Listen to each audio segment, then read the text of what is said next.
Գարեգին Նժդեհը, Գարեգին Եղիշեի Տեր Հարությունյան, ծնվել է 1886 թվականի հունվարի 1-ին Նախիջևանի գավառի Կզնուտ գյուղում։ Մանուկ հասակում կորցրել է հորը, հայրը Եղիշեն գյուղի քահանան էր և մնացել մոր տիրուհու խնամքին։ Սկզբնական կրթությունը ստացել է գյուղի ծխական դպրոցում, ապա ավարտել Նախիջևանի ռուսական դպրոցը և Թիֆլիսի ռուսական գիմնազիան, որտեղ էլ 17 տարեկան հասակից միացել է ազատագրական շարժմանը։ Այնուհետև 2 տարի ուսանել է Պետերբուրգի համալսարանի իրավաբանական բաժնում, որտեղ ուսումը կիսատ թողնելով ամբողջովին նվիրվել է հայոց ազատամարտին։ 1906-ից 1907 թվականներին սովորել է Սոֆիայի Սպայական դպրոցում։ 1907-ից 1938 թվականներին անդամակցել է Հույդա կուսակցությանը, մասնակցել է պարսկական հեղափոխական շարժմանը։ 1909 թվականին ձերբակալվել է ցարական իշխանությունների կողմից։ Բանտերում Ջուլֆայից մինչև Պետերբուրգ մնացել է ավելի քան 3 տարի։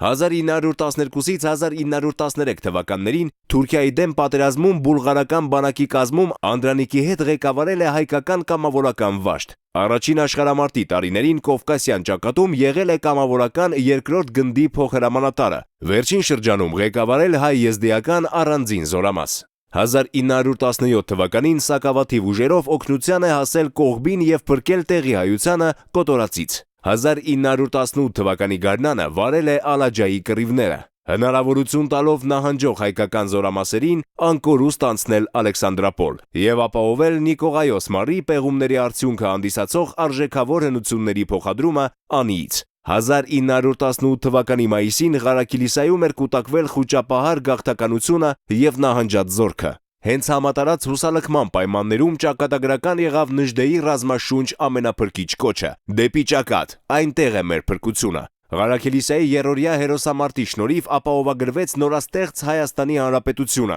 ինչում անուրանալի է Նժդեհի դերը։ 1918 թվականի վերջին նշանակվել է Նախիջևանի գավառապետ, իսկ 1919 թվականի օգոստոսից Կապանի, Արևիկի և Գողթանի ընդհանուր հրամանատար։ Սյունիքում Նժդեհը ստեղծեց Դավիթ-բեկյան ուղտերը, որոնց նշանաբանն էր հանուն հայրենիքի Դավիթ Բեկաբար։ 1920 թվականի դեկտեմբերին հռչակեց ինքնավար Սյունիքը, 1921 թվականի ապրիլին Լեռնահայաստանի Հանրապետությունը, 1919-ից 1921 թվականներին Նժդեի առաջնորդած Լեռնահայաստանի հերոսամարտի շնորհիվ Սյունիքը մնաց հայկական, երաշխավորվեց Հայաստանի Հանրապետության հետագա գոյությունը։ 1921 թվականից գործել է Բուլղարիայում։ Հանդես է եկել Սյունիքի կռիվների պատմության վերաբերյալ ընդարձակ հոդվածաշարով։ Գաղափարական և քարոզչական էական դերակատարություն ունեցան Նժդեի Էջերի մորագրեն, Որդիների պայքարը հայրերի դեմ, Բաց նամակներ հայ մտավորականությանը, Իմ պատասխանը գրքերը,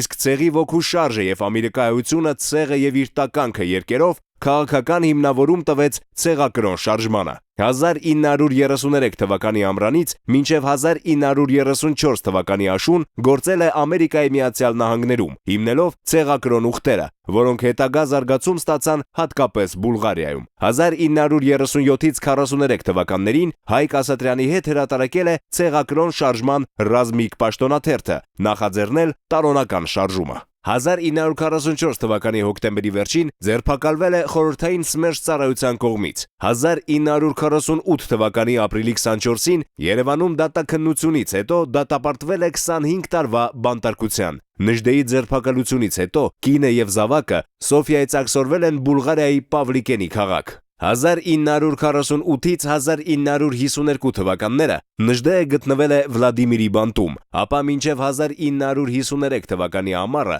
Երևանի բանտում, այնուհետև նորից տեղափոխվել Վլադիմիր, ուր և վախճանվել է 1955 թվականի դեկտեմբերի 21-ին։ 1983 թվականին Նժդեի աճյունը Վլադիմիրի գերեզմանոցից գաղտնի տեղափոխվել է Երևան։ Մասունքներն ամփոփված են Կապանում, Խուստուփի ստորոտին կառուցված հուշահամալիրում և Գլաձորի Սպիտակավոր վանքի բակում։ Միայն 1992 թվականի մարտի 30-ին Գարեգին Նժդեհը Հայաստանի Հանրապետության դատախազության կողմից արդարացվեց, ինչի կարիքը երբևէ չուներ։